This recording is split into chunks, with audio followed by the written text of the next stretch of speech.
What's going on YouTube? It's your boy Moises back at it again with the second video. Today we're going to be talking about the pros and cons between owning property, leasing out apartments or houses, right, on Airbnb. First things first, a pro about owning a house, biggest pro is equity.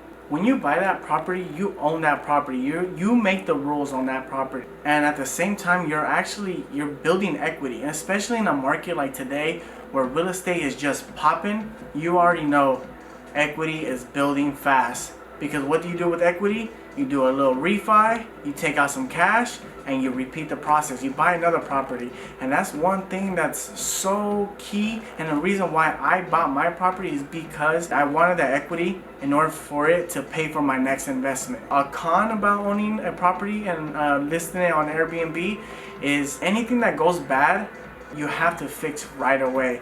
So for example, a few weeks ago, I actually had a person book with me on Airbnb and my garbage disposal just went out. I don't have that many connections in Arizona. I'm from the Bay Area, so I have a lot of connections here, but not so much in Arizona.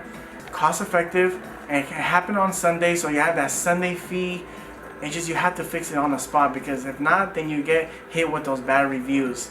Luckily, I was able to find someone and he was able to fix it on the spot. Yes, I had to pay a high ticket price, but it is what it is, and it's part of the game. That's one of the pros and cons about owning property.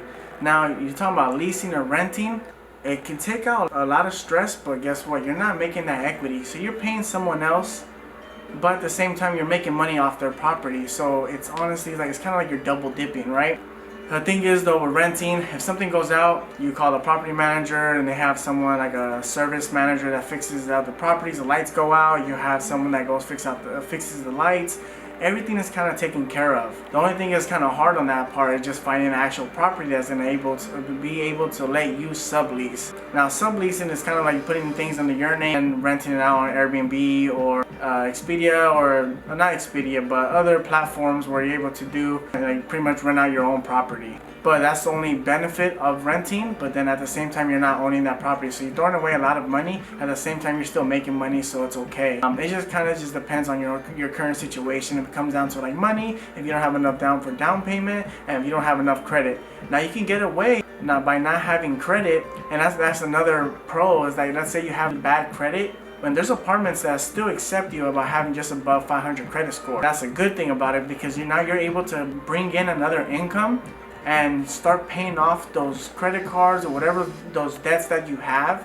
That's gonna help you boost that credit score in order for you to eventually buy a property. Kind of like a pro is that it's putting you into that stepping stone into financial freedom in order for you to get your own property. And that's something that you're able to build a foundation on rentals on Airbnb, and then finally go and get your own property.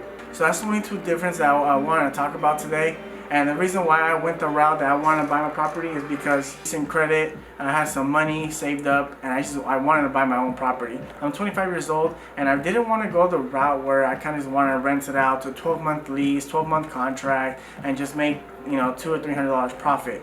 For me, I kind of wanted to take that risk and just go the Airbnb route, and it's been amazing. Like it's been amazing, and I'm gonna keep on repeating this process. I want to keep on teaching people. I want to teach people how to make Airbnb money, and pretty much just that financial freedom. Like, who doesn't want that? Eventually, my main goal, and I explained this in my last video, is my main goal is to have a Airbnb in Joshua Tree, and it will happen. I'm manifesting that. I even put that on my Twitter today, and I'm just gonna keep on holding myself accountable to that. But that's a few pros and cons about Airbnb and owning property and renting property.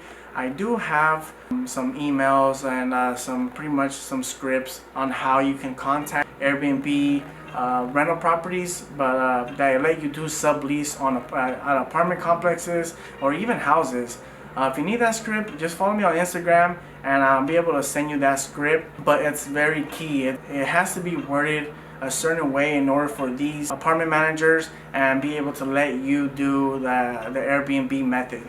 A lot of people request like background checks and all that, and there's ways to get around all that based on the script that I have for you. That's just something that you just have to start putting the mojo in and started reaching out to all these apartments and seeing if they're able to sublease and let you sublease through their apartment complexes. And that's another thing, is you don't have to ask no one when you own your own property.